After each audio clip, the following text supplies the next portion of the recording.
Hey, gonna share a quick update here on my Chinese studies. Feels really weird to be recording this in English. I've filmed nearly 1,000 videos and published nearly 1,000 videos to YouTube in the past year and a half, and they've all been in Chinese. I almost never publish videos in English. The reason I'm filming a video in English, this really does feel weird. I'm so used to speaking Chinese when talking to my camera for YouTube, but I'm filming in English. I want to document how studying Chinese makes me feel, and I have almost no subscribers on YouTube, and so I can just send this off in the world, and mostly as a record for myself uh, about what studying Chinese makes me feel. But I want to share this, my notes from an interview I did today. I interviewed a woman named Daisy Chung, who I met through somebody else who I connected with on Twitter. And Daisy is an illustrator, a science illustrator. She helps share scientific concepts with the world through these incredible infographics she has shared, and worked for National Geographic and Scientific American and Nature and all these great magazines and journals. And she's just absolutely fascinating, and had a phenomenal interview with her today. It was over an hour. We talked about her background, why she came to the US for college, her majors, campus life, why she pursued a master's degree, how she got her different jobs and the different types of illustrations she's done. We talked about different illustrations she's done, the intelligent forest, the intricacies of a cell, the cats of Africa, lions and leopards and all that. These different illustrations she's done, these monster fish. And then we talked about the Taiwan Data Stories Project, where she basically shares different aspects of Taiwanese culture through these incredible infographics that have motion and movement that her and her friends have made. And I'm sharing this because tonight is a Friday night. Instead of going out, drinking, things I used to do, I stayed in and studied Chinese. And I feel so fulfilled right now that I feel compelled, as weird as it feels, to film a video in English and just talk about what it feels like to skip the typical going out, the typical patterns I used to carry out in my life, and instead just to speak Chinese. I feel unbelievably fulfilled. I feel unbelievably content. My mind is at total ease and peace. It's because I've almost cracked this code to contentment, fulfillment, and happiness through studying Chinese. So let me explain.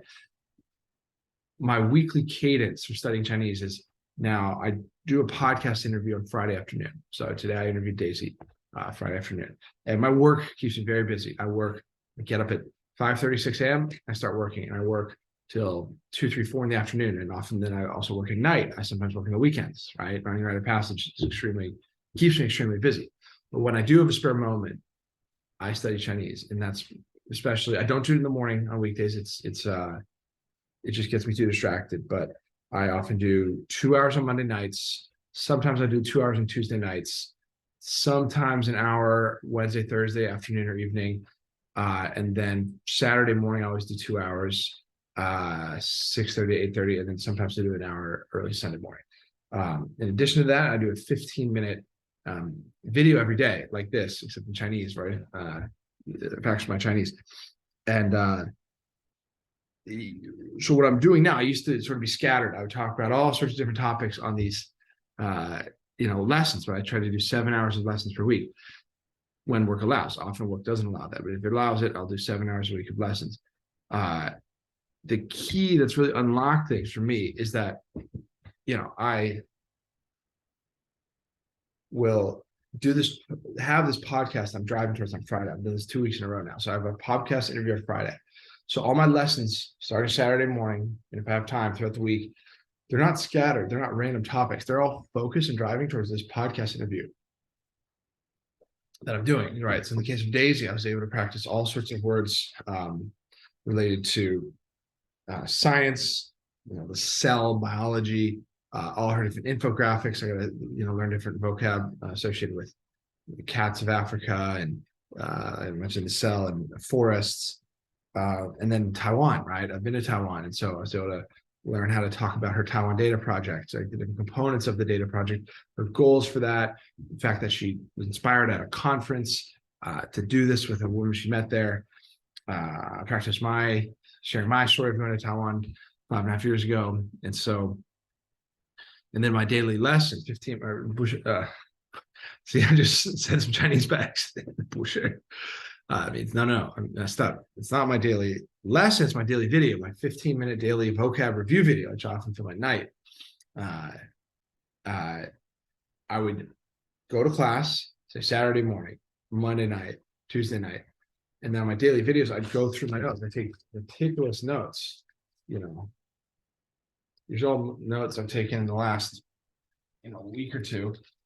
And I would go through all the words I learned on my lessons, but these are all oriented towards this podcast that's happening on Friday. So, here's a good example, right? Here's a lesson from, a few days ago. And I was practicing all these words related to Daisy's illustrations and drawings. And then was able to then practice on my own. I filmed myself from the notes that I took on my lessons, and then this all drove towards this podcast interview. So these sheets here, I take all my notes from this notebook and then transfer them to these sheets. And it's written in pinyin. It's not written in characters. It's just easy to glance at. I also had an outline that I typed up that I did write in Chinese characters. And I actually wrote the questions I was going to ask in English as well. And then I wrote, sort of all the, for example, here's the Taiwan Shuju Gushu, the Taiwan Data Project, the 3 goals, wrote them out here. And, just in pinyin, in case I forgot, I could glance down my notes and read them during the interview. Anyways, then the first time I've ever done this. So tonight, made no plans, just stayed in on Friday night. I attended class again with this teacher, Dina. She's awesome, who's been helping me prepare up until now for this interview. And then we had class tonight. We basically went through all the different words that I encountered on the interview that I didn't know. So I got through over an hour interview with Daisy and was able to understand most of what she said. I could keep the thread of the conversation the whole time, so I was never lost as to what she was talking about. But certain words and phrases I miss, right? Because my Chinese isn't perfect yet.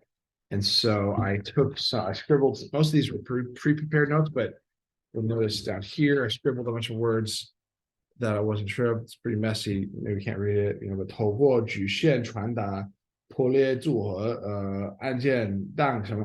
So I write those down, and then I look those up on my own, and then I get on with Dina and watch the parts of the interview that I was less sure of, and then we go through and just study all the words that I wasn't sure of. So that's what these notes came from here.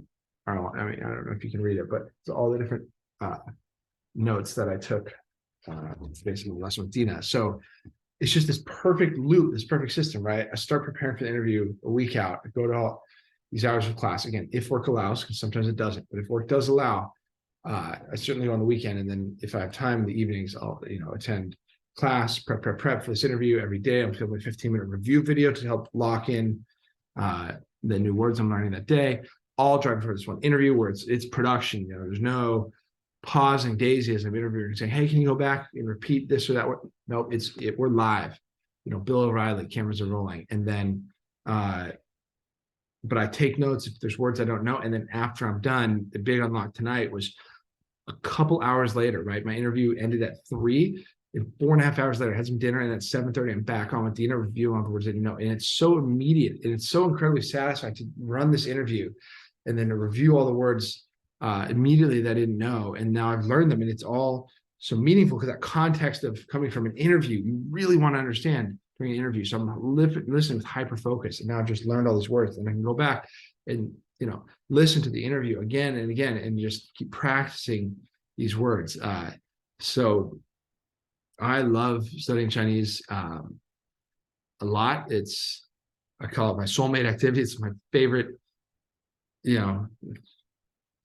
pursuit of any sort of activity that I do in my free time when I'm alone, right? I love spending time with other people, but beyond that, if I have free time and I'm not working, this is what I love to do. So, I'm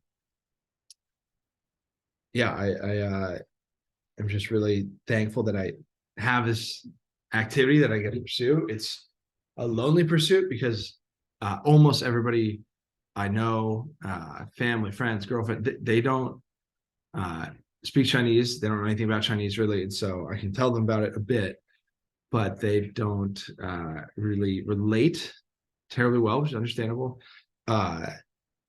but I kind of like it too. It's this there's a quote from some philosopher says, the great man or woman builds a nest on some lofty solitude. This is my lofty solitude. Just pursuing full fluency in Chinese is this absurd, ridiculous goal, right? Trying to learn Chinese while in America through the internet. I equate it, it's right outside my window is Pacific Ocean. This is like trying to kayak across Pacific Ocean. But I happen to love kayaking more than just about any other activity on the face of the earth. So I'm paddling, baby. I found a new stroke pattern, week to week, where I do these lessons, do the 15-minute review videos, drive towards the podcast, and then review the podcast, and then repeat week after week after week. I'm already lining them up on future Fridays. Again, when work allows, because work is my biggest priority right now, professionally and all. But my goodness, I love studying Chinese and speaking Chinese. I just feel lucky to have something that I love doing this much. I think it's uncommon. It's hard to even explain how much I enjoy chasing this goal. And then the final thing I'll share today, I saw somebody on Twitter shared an image. It was actually Joyce, the person who introduced me to Daisy, who I interviewed today. So Joyce shared this image, and it's like a sketched out summary of a podcast episode by Cal Newport. A bunch of these books back here by Cal Newport. He's a great author, deep work, and So Good They Can't Ignore You, right? Really instrumental books in my life. And this infographic said, there's this thing where some people want to pursue grand ambitions and other people just want to just kick back and just chill. And he's like, they both have pitfalls, right? If you just kick back and chill, you might get bored, right? What are you really doing if you're just chilling all the time? Right? You're not really being productive, not really leading to much. But if you have grand ambitions, it's bad too. It causes tremendous amounts of stress. You can fail. It can be discouraging. You have to cut out everything else from your life to pursue these grand ambitions. That's a tough route as well. He says pragmatic ambition. So he says, aim for something in the next 12 months that's attainable. It's not easy, but it's attainable. And just go do that thing and focus on that. And once you do that, set your sights on the next thing and then the next thing. And you eventually can ladder up to the grand goals. It's not that you don't have grand goals, it's that you change how you pursue them. And I've realized for me with Chinese, this is absolutely the way to go. It's actually so obvious in hindsight. And I'm sort of already doing this, right? But I want to speak Chinese with absolute full fluency. 一口流利的中文, completely fluent Chinese. That's what that means. And I'm going to. If I make it to age 30, whatever, I'm going to get there. I have the system, I have a plan, and it's working. But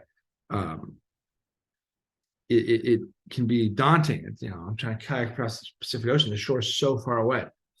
But you just have these little checkpoints, like these little islands that you're hopping across the ocean. So island last year was Camellia, my friend from Rite of Passage, interviewed me on her podcast. And, it was great. It was 5,000 person audience. I prepared so much. I spent 20-25 hours preparing for that. It was really wild. Learned a lot.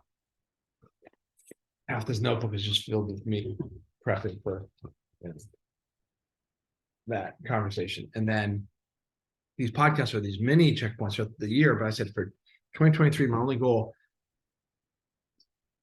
is to do an interview in Chinese, a podcast interview in person in a studio here in Los Angeles. A beautiful studio, great setup.